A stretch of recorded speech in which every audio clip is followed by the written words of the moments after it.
Minha esposa pediu casamento aberto para ver o amante. O que fiz a deixou em pânico. Quando descobri que minha esposa estava tendo um caso, pensei que meu mundo havia desabado. Mas quando ela pediu um casamento aberto para continuar vendo o amante, percebi que tinha uma oportunidade única. O que fiz nos meses seguintes mudou completamente o rumo da situação, e ela jamais imaginou que eu estava 3 passos à frente. Olá pessoal, estou usando uma conta descartável por razões óbvias. Meu nome não é realmente Mark, mas serve para isso. Tenho 35 anos. Minha esposa, que vou chamar de Sarah, tem 33. Estamos casados há 10 anos e juntos há 12. Temos 2 filhos, uma filha, Lily, de 8 anos, e um filho, Tom, de 6 anos. Estou escrevendo isso, acredito, para tentar impor alguma ordem no caos que eclodiu em minha vida nas últimas 48 horas. Talvez escrevê-lo para estranhos forneça alguma clareza ou pelo menos uma caixa de ressonância. Minha vida profissional nos últimos 12 anos tem sido como gerente sênior de projetos em uma grande empresa de construção comercial. Os projetos são complexos, de alto valor, e invariavelmente operam sob prazos apertados. Isso se traduz em longas horas. Um dia típico é de 10 a 12 horas no canteiro ou escritório, e não é incomum que isso se estenda para 14 ou 15 horas quando estamos empurrando para a conclusão de uma fase ou lidando com crises inesperadas, que são frequentes nesta linha de trabalho. Trabalho de fim de semana, pelo menos uma manhã de sábado, é mais frequentemente a regra do que a exceção. É uma carreira exigente, sem dúvida, mas que nos permitiu viver confortavelmente, comprar uma casa bonita em um bom distrito escolar, e dar a Sarah a oportunidade de não ser financeiramente sobrecarregada pela necessidade de trabalhar. Antes de termos filhos, Sarah trabalhava como designer gráfica freelancer. Era talentosa e tinha uma base modesta de clientes. Quando Lily nasceu, tivemos muitas discussões sobre cuidados infantis e carreiras. Sarah expressou um forte desejo de ser uma mãe que fique em casa, pelo menos durante os primeiros anos das crianças. Apoiei essa escolha. Minha renda era suficiente e ambos concordávamos que ter um dos pais consistentemente presente era benéfico. Ela oficialmente parou de aceitar novos clientes cerca de 6 meses depois que Lily nasceu e desde então se identificou principalmente como dona de casa, embora ocasionalmente fizesse pequenos projetos de design para amigos ou grupos comunitários locais mais como hobby do que por renda. Nossa vida familiar inicial era, eu acreditava, bastante estável. Eu lidava com minha agenda de trabalho exigente, e ela gerenciava a casa e a vida diária das crianças. Quando estava em casa, tentava estar presente, lidando com horas do banho, histórias na hora de dormir, e atividades de fim de semana quando o trabalho não intervinha. A mudança começou sutilmente cerca de 8 ou 9 meses atrás. Sarah começou a falar sobre querer mais vida social, sentindo-se um pouco isolada. Sua amiga Jéssica, que ela conhece desde a faculdade, começou a organizar saídas de garotas. Inicialmente, era uma vez por mês, talvez jantar ou cinema. Eu apoiava totalmente. Achei que era saudável para ela. Eu assumia completamente o cuidado das crianças nessas noites. Com o tempo, a frequência aumentou. Uma vez por mês se tornou a cada 2 sextas-feiras. Então, nos últimos 3 meses, se tornou quase toda sexta-feira e às vezes uma tarde ou noite de sábado também. A composição do grupo também parecia evoluir. Jéssica era mencionada menos e novos nomes que eu não reconhecia começaram a surgir. Seu comportamento em casa também começou a mudar. Embora fosse como uma maré lenta, fácil de perder no dia a dia, ela se tornou mais absorvida em seu telefone, frequentemente sorrindo ou rapidamente digitando respostas. Mas se eu perguntasse, as respostas eram vagas, apenas algo engraçado no chat do grupo ou planejando a próxima saída. Ela começou a investir mais em sua aparência para essas saídas noturnas, roupas novas, mais tempo gasto com cabelo e maquiagem. Novamente, racionalizei isso como ela aproveitando sua vida social. O primeiro sinal de alarme concreto, embora pequeno, foi cerca de 2 meses atrás quando ela colocou uma nova senha complexa em seu telefone. Nunca tínhamos tido senhas que o outro não conhecia, não por uma política de verificar um ao outro, mas simplesmente como questão de conveniência e abertura. Quando perguntei sobre isso, ela descartou, dizendo que o software do telefone atualizou e a alertou para usar um bloqueio mais seguro. Parecia um pouco estranho, mas não insisti. Então, cerca de 3 semanas atrás, estava reconciliando nossa conta conjunta para algumas reivindicações de despesas relacionadas ao trabalho. Notei uma série de cobranças em um bar de coquetéis chamado Crimson Lounge, nome falso, um lugar que nunca ouvi mencionar, e definitivamente não o tipo de lugar que sua velha amiga Jéssica frequentaria. Havia 4 dessas cobranças ao longo de um período de 6 semanas, sempre numa sexta ou sábado à noite. Junto a essas estavam recibos do Uber para corridas de ir para um endereço em uma parte moderna mas um tanto remota da cidade, uma área que ela não tinha outra razão plausível para visitar, particularmente tarde da noite. Os valores não eram enormes, mas o padrão era distinto de seus gastos usuais. Fiz uma anotação mental, uma crescente sensação de desconforto começando a se solidificar, mas eu estava no meio de um prazo crítico de projeto, trabalhando quase 24 horas, e suponho que empurrei o confronto imediato para baixo. A situação culminou 2 noites atrás. Era sexta-feira. Sarah tinha saído para outra noite de garotas. Ela chegou em casa por volta das 3 horas da manhã. Eu estava na cama, fingindo dormir, mas estava bem acordado. Estresse do trabalho era parte disso, mas a razão principal era essa ansiedade roedora que vinha crescendo por semanas. Ela estava notavelmente embriagada, cantarolando para si mesma enquanto se preparava para dormir. Colocou seu telefone no criado mudo, ela para cima. Alguns momentos depois, ele vibrou com uma notificação. Olhei de relance. A tela estava acesa e uma prévia de mensagem estava visível. Era de um contato chamado David H. E o texto visível dizia: "Esta noite foi incrível. Não consigo parar de pensar em você." Eu não gritei, nem sequer levantei a voz. Apenas fiquei ali por um momento, as palavras queimando em minha mente. Então perguntei bem calmamente: Sarah, quem é David H? Ela fisicamente pulou, assustada. Virou-se para me olhar, a cor instantaneamente drenando de seu rosto. Sua primeira reação foi negação. Ela gaguejou: David? Oh, ele é apenas um amigo da Stephanie do grupo. Ele às vezes se junta a nós. Respondi igualmente calmo. Vi a mensagem: Sarah, esta noite foi incrível. Não consigo parar de pensar em você. Isso não soa como um conhecido casual de uma saída em grupo. Foi quando a fachada se despedaçou. Ela se sentou na beira da cama, virada para longe de mim, e começou a soluçar. A confissão saiu em pedaços quebrados, uma torrente de lágrimas, desculpas e justificativas. Ela estava tendo um caso com esse homem, David, pelos últimos 4 meses. Era alguém que conheceu no Crimson Lounge durante uma de suas saídas noturnas, uma noite quando aparentemente suas amigas não estavam presentes. Algumas dessas subsequentes saídas de garotas tinham sido exclusivamente com ele. Ela falou sobre se sentir solitária devido às minhas longas horas de trabalho, de se sentir invisível e não apreciada. Disse que David lhe dava atenção, a fazia se sentir viva e vibrante novamente. Repetiu repetidamente que foi um erro horrível, que me amava, que não queria destruir nossa família, nossa vida juntos. Escutei em silêncio na maior parte. Nossos filhos estavam dormindo pacificamente em seus quartos, completamente alheios ao fato de que seu mundo estava se fraturando. Não a toquei. Não disse muito além de fazer algumas perguntas esclarecedoras sobre a cronologia. Ontem de manhã, após uma noite inteiramente sem sono passada em quartos separados, me mudei para o quarto de hóspedes. As desculpas continuaram. Ela parecia terrível, seus olhos vermelhos e inchados. Continuava dizendo que faria qualquer coisa para consertar. E então, no meio dessa suposta contrição, ela propôs sua solução. Perguntou, sua voz tremendo, mas com um tom subjacente de esperança desesperada, se poderíamos considerar um casamento aberto. Argumentou que seus sentimentos por David eram reais e significativos, mas que também me amava e queria manter nossa família intacta. Um casamento aberto, sugeriu, permitiria que ela continuasse seu relacionamento com David honestamente, e eu estaria livre para buscar outras conexões também, se desejasse. Ela enquadrou isso como uma forma progressiva e madura de lidar com uma situação emocional complexa, um caminho para evitar a rota destrutiva do divórcio. Fiquei sem palavras. Parecia como se ela estivesse pedindo minha permissão para continuar seu caso, para formalizá-lo, para de alguma forma absorver esse outro homem no tecido de nossas vidas. Disse que precisava de tempo. Não podia dar uma resposta. Então, aqui estou agora no meu pequeno escritório doméstico. A porta fechada. Lily e Tom estão assistindo desenhos de sábado de manhã lá embaixo. Sarah está se movendo pela cozinha. Sua presença um peso constante e pesado. Ela está tentando agir normal para as crianças, mas é um verniz muito fino. Minha mente está correndo. Quais são as implicações? Como mesmo começo a abordar isso? Minha reação visceral imediata à ideia de casamento aberto é repulsa, mas também estou tentando pensar estrategicamente. E se dizer não categoricamente levá-la a sair imediatamente? E as crianças? Minha prioridade tem que ser sua estabilidade e bem-estar. Trabalho horas punitivas. Como me viraria como pai solteiro? O pensamento é esmagador. Alguém já foi apresentado a tal cenário? Um caso seguido não apenas por uma confissão, mas por um pedido para integrar o parceiro do caso na estrutura do casamento. Quais são os primeiros passos que devo tomar? Atualização 1. Passaram-se 3 semanas desde que compartilhei minha situação inicial aqui. O derramamento de comentários, conselhos conselhos e mensagens privadas foi esmagador, e quero expressar minha sincera gratidão. Ler através de tantas perspectivas diferentes, algumas duras, algumas empáticas, algumas brutalmente práticas, me ajudou a cortar através da névoa inicial de choque e dor. Me fez perceber que enquanto minhas circunstâncias específicas pareciam únicas e isolantes, os temas subjacentes de traição e escolhas difíceis são infelizmente comuns. Várias perguntas recorrentes e pontos para esclarecimento surgiram, então vou abordá-los primeiro. Muitos perguntaram se havia sinais anteriores de infelicidade de Sarah ou se tínhamos considerado terapia antes disso. Olhando para trás, seu desejo aumentado por saídas de garotas e alguns comentários gerais sobre se sentir presa na rotina poderiam ser interpretados como sinais. No entanto, ela nunca me comunicou diretamente satisfação profunda ou solidão de uma forma que sugerisse que nosso casamento estava em sérios problemas. Sempre que perguntava se tudo estava bem ou se ela queria conversar, ela geralmente dizia que estava apenas cansada ou estressada com as crianças. Não tínhamos considerado terapia. Genuinamente acreditava, talvez ingenuamente, que tínhamos um casamento fundamentalmente forte, se às vezes estressado. Seu pedido de desculpas, como mencionei, estava cheio de lágrimas e autorrecriminação, mas sua proximidade com a proposta de casamento aberto retrospectivamente manchou sua sinceridade para mim. Começou a parecer menos como verdadeiro remorso pela traição e mais como arrependimento por ser pega, seguido por uma rápida mudança para seu resultado desejado, manter seu parceiro de caso sem perder a estabilidade de seu casamento e família. Ela descreveu seus sentimentos por David como algo que a havia pego de surpresa e que estava terrivelmente conflituada, acreditando que um arranjo aberto era o único caminho que não envolvia despedaçar a vida de todos. O conselho mais consistente, e o que ressoou mais fortemente com minha necessidade de ação concreta, foi consultar um advogado. Marquei uma consulta dentro de 2 dias do meu post original. Encontrei um advogado respeitável de direito de família através de uma referência da Ordem dos Advogados. Essa consulta de 1 hora foi possivelmente a hora mais esclarecedora e empoderadora que tive em meses. O advogado foi direto, profissional, explicou a paisagem legal de divórcio, custódia e acordos financeiros em nosso estado. Ela me aconselhou, independentemente de qualquer tentativa de reconciliação, a começar a documentar meticulosamente tudo: comportamento de Sarah, meu envolvimento com as crianças, gastos financeiros, e qualquer comunicação sobre seu caso ou a proposta de casamento aberto. Explicou que tal documentação poderia ser vital para proteger meus interesses, crucialmente, os interesses das crianças, caso o divórcio se tornasse o caminho a seguir. Também discutiu as implicações potenciais de um acordo de casamento aberto nos procedimentos de divórcio, observando que poderia complicar questões, mas que evidência de infidelidade pré-existente e conduta atual ainda seria altamente relevante. Após aquela reunião, e após dias passados relendo comentários aqui pensando através dos destroços do meu casamento, cheguei a uma decisão difícil. A noção de casamento aberto, particularmente um iniciado por infidelidade e tão claramente pesado a favor de Sarah, era algo que eu não podia genuinamente aceitar. No entanto, um confronto agressivo imediato ou rejeição categórica de sua proposta também parecia arriscado. Me preocupava que ela pudesse se tornar mais secreta ou que pudesse desencadear uma decisão precipitada de sua parte que impactaria negativamente as crianças antes de eu estar preparado. Então, formulei um plano, uma estratégia que meu advogado reconheceu como razoável, se emocionalmente taxativa abordagem no curto prazo.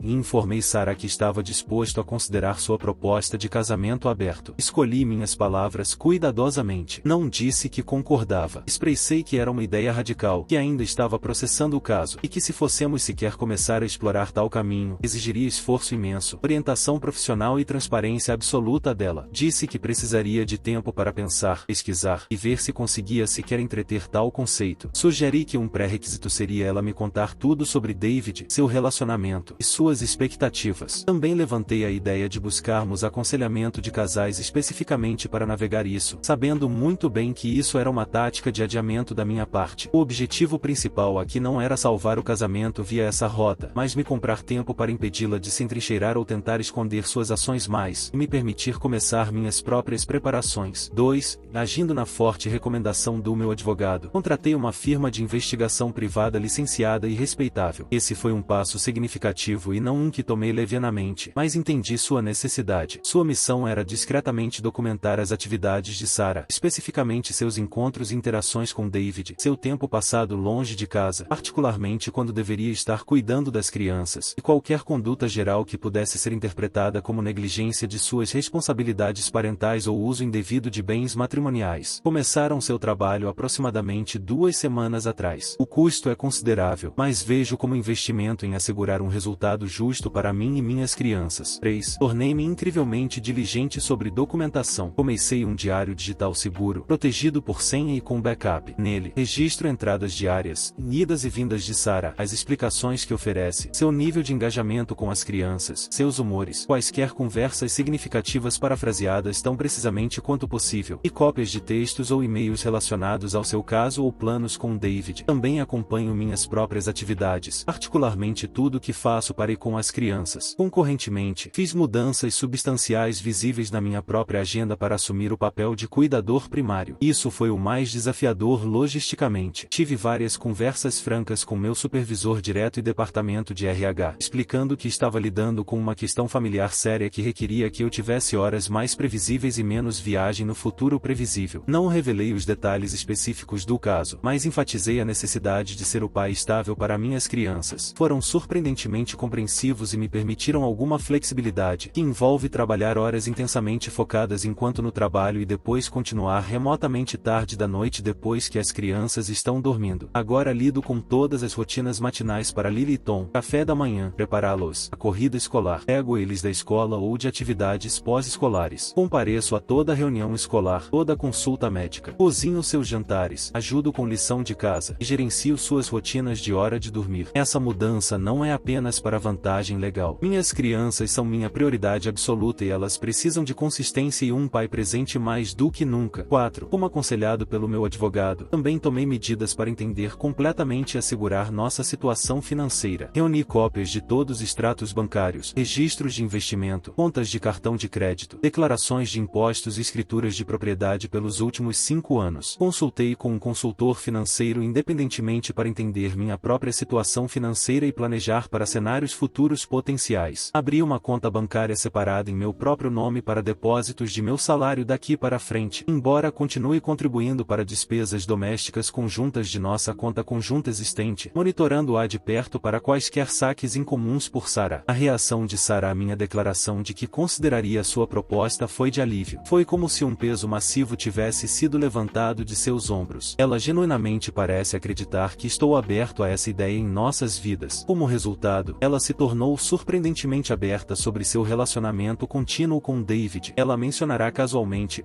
David e eu estamos planejando experimentar aquele novo lugar XYZ na sexta-feira. Ou David teve um dia realmente estressante em seu escritório. Ouvir o nome dele falado tão livremente em nossa casa é um lembrete constantemente chocante da situação. Leva uma quantidade significativa de autocontrole para manter uma expressão neutra. Ela não fez movimentos substantivos em direção à transparência ou construção de confiança que mencionei como condições. Sua versão de transparência é simplesmente me informar de seus planos com ele, aparentemente esperando minha aprovação. O investigador privado já forneceu várias atualizações. São profissionais e têm sido discretos. Seus relatórios iniciais confirmam encontros frequentes entre Sarah e David, tanto durante horas diurnas quando ela está supostamente fazendo recados. Tem evidência fotográfica deles juntos em restaurantes, parques, entrando e saindo de um prédio de apartamentos específico, que acreditam ser a residência de David. Mais preocupante, documentaram 2 instâncias na semana passada onde Sarah delegou cuidado infantil a uma babá arranjada às pressas, uma vez para buscar Tom da prática de futebol pós-escola e uma vez para uma noite quando me disse que ia fazer um recado enquanto foi observada encontrando David. Essas instâncias estão sendo meticulosamente registradas. Meu envolvimento aumentado com Lily e Tom tem sido o único desenvolvimento genuinamente positivo nessa bagunça. Responderam bem à consistência e minha atenção focada. Lily, que é bastante perspicaz, comentou algumas vezes: "E mamãe sai muito agora e você nos busca da escola o tempo todo, papai." Gosto disso. Mantive minhas respostas vagas e tranquilizadoras, evitando quaisquer comentários negativos sobre Sarah. A verdade é que é exaustivo. Estou essencialmente funcionando como pai solteiro em tempo integral enquanto equilibro um trabalho de alta pressão e a imensa tensão emocional desta existência enganosa. Sono é luxo. A atmosfera dentro de nossa casa é profundamente surreal. Somos colegas de quarto que compartilham crianças e uma história. Sarah está frequentemente animada, quase alegre, aparentemente desonerada agora que seu segredo saiu e ela acredita que um caminho foi aberto para ela ter o que quer. Faz conversa fiada sobre mantimentos ou avisos da escola. Não há conversas significativas sobre nosso casamento, nosso passado ou nosso futuro, além de seus comentários ocasionalmente otimistas sobre como pessoas fazem todos os tipos de arranjos funcionarem hoje em dia. Meu advogado está satisfeito com a direção que estamos tomando e a qualidade da informação informação sendo coletada. Enfatizou que demonstrar um padrão consistente de eu sendo o cuidador primário, junto com evidência do caso contínuo de Sarah e qualquer negligência associada ou impropriedade financeira, fortalecerá significativamente minha posição caso isso prossiga para um divórcio contestado, particularmente concernente à custódia das crianças e reivindicações de pensão alimentícia. Quanto tempo posso sustentar essa caminhada na corda bamba? Não sei. Cada dia é uma performance. Mas por agora, essa é a estratégia. O objetivo é claro, proteger minhas crianças, assegurar seu futuro e garantir que se nosso casamento for acabar, termine em termos que sejam justos e reflexivos da realidade das escolhas de Sarah, não sua versão idealizada de uma vida aberta construída no meu sofrimento silencioso. Obrigado mais uma vez pelo espaço para escrever isso. Antecipo uma longa estrada à frente e atualizarei novamente quando houver desenvolvimentos substanciais. Atualização 2. Atualização final. Passaram-se 14 meses desde meu post original, o que parece uma vida inteira atrás, e aproximadamente 13 meses desde que forneci minha primeira atualização. A jornada desde então foi cheia de dificuldades, mas chegou à sua conclusão legal, e acredito que é apropriado compartilhar os resultados finais, tanto para meu próprio senso de encerramento quanto para aqueles que investiram seu tempo e pensamentos em minha situação. Os 3 meses seguintes à minha última atualização foram talvez a fase mais desafiadora de toda essa provação. Continuei a charada de considerar a proposta de casamento aberto de Sarah enquanto vivia sob o mesmo teto. O trabalho do investigador privado continuou, rendendo um portfólio abrangente das atividades de Sarah. Seu envolvimento com David não apenas continuou, intensificou-se. Ela se tornou mais ousada, frequentemente ficando fora até tarde em noites de semana, citando vários compromissos sociais ou trabalho freelance que os relatórios do investigador consistentemente revelavam serem encontros com David. Houve tardes de fim de semana documentadas passadas em seu apartamento e até mesmo um retiro de bem-estar de 2 dias que alegou estar fazendo com uma amiga, que o investigador confirmou ser uma viagem feita com David para uma cidade turística próxima. Durante esse período, meu papel como único pai funcionando de fato para Lily Tom se tornou cada vez mais pronunciado. Gerenciei todos os aspectos de suas vidas, horários escolares, lição de casa, refeições, visitas médicas, encontros com amigos e apoio emocional. O engajamento de Sarah com eles diminuiu para interações perfunctórias. Ela estava frequentemente distraída no telefone ou simplesmente ausente. Por exemplo, Lily teve um papel principal na peça de sua escola, um evento que havíamos marcado no calendário por meses. 2 dias antes, Sarah anunciou que tinha um compromisso de trabalho inevitável naquela noite. O investigador depois confirmou que ela estava jantando com David. Registrei sua ausência junto com a decepção silenciosa de Lily. Houve numerosas instâncias assim, cada uma um pedaço doloroso de evidência, não apenas para fins legais, mas de seu desapego crescente de sua família. O custo emocional em mim foi imenso. Manter um exterior calmo e composto para as crianças e uma fachada neutra e considerativa para Sarah, enquanto internamente processava os relatórios diários do investigador e gerenciava minha própria dor e raiva, era esgotante. Sono era mínimo e estresse era companheiro constante. A decisão de entrar com pedido de divórcio foi feita em consulta com meu advogado após quase 5 meses disso. Tínhamos um corpo substancial de evidência, cronogramas detalhados, evidência fotográfica e de vídeo do investigador, registros financeiros mostrando seus gastos com David, incluindo saques em dinheiro antes de suas saídas e cobranças por presentes e refeições que pude ligar aos encontros deles, e meu próprio registro exaustivo de seu absenteísmo parental versus meu cuidado em tempo integral. Meu advogado estava confiante de que tínhamos um caso muito forte, não apenas para divórcio por motivos de adultério, mas para assegurar custódia primária e argumentar contra pensão alimentícia significativa devido à sua conduta. A logística do arquivo foi cuidadosamente planejada. Assegurei um novo aluguel em uma casa no mesmo distrito escolar para minimizar interrupção para Lily e Tom no dia do arquivo, enquanto Sarah estava fora supostamente em um workshop de yoga, que o investigador confirmou ser uma tarde no apartamento de David. Mudei as crianças e nossos pertences essenciais para a nova residência. Sarah foi notificada com papéis de divórcio e uma moção para custódia primária temporária naquela noite ao retornar para uma casa quase vazia. Sua reação, como me foi relatada depois através de canais legais, iniciei uma política estrita de não contato direto com toda a comunicação passando por advogados ou um aplicativo de coparentalidade mandado pela corte apenas para logística relacionada às crianças. Foi de choque total, seguido por raiva intensa e acusações de traição. Ela genuinamente acreditara que eu estava lentamente chegando aos termos com sua visão de casamento aberto. A revelação de que minha consideração havia sido uma estratégia calculada para reunir evidência contra ela foi, por todas as contas, um golpe devastador para sua narrativa. Os procedimentos de divórcio foram contestados, embora não tão prolongados quanto poderiam ter sido estabelecido, graças ao peso absoluto de nossa evidência. Sarah, através de seu conselho legal, inicialmente resistiu duramente. Buscou custódia física e legal conjunta, pensão alimentícia significativa citando seus anos como mãe dona de casa, e uma parcela maior dos bens matrimoniais. Seu advogado tentou desacreditar a evidência do investigador como invasão de privacidade, e me pintou como vingativo. Tivemos várias audiências perante um juiz. Meu advogado apresentou o nosso caso. O testemunho do investigador, apoiado por seus relatórios detalhados e evidência visual, foi convincente e irrefutável. Meus registros diários, cruzados com registros de frequência escolar, confirmações de visitas médicas, todos mostrando eu como pai presente, e recibos para despesas das crianças, pintaram um quadro claro de cuidado primário. Demonstramos não apenas o caso, mas um padrão consistente de Sarah priorizando seu relacionamento with David sobre as necessidades e bem-estar de Lily e Tom. A evidência de seus gastos de fundos matrimoniais com David, embora não astronômicos, apoiou ainda mais nossas alegações. Houve momentos tensos, especialmente durante interrogatórios cruzados, mas os fatos eram stark. As tentativas de Sarah de justificar suas ausências ou reenquadrar seu relacionamento com David caíram no vazio contra a realidade documentada. Mediação foi tentada, mas falhou rapidamente, pois Sarah não estava disposta a se mover significativamente de suas demandas iniciais. A decisão final do juiz, proferida aproximadamente 2 a 3 meses atrás após uma audiência final, foi abrangente.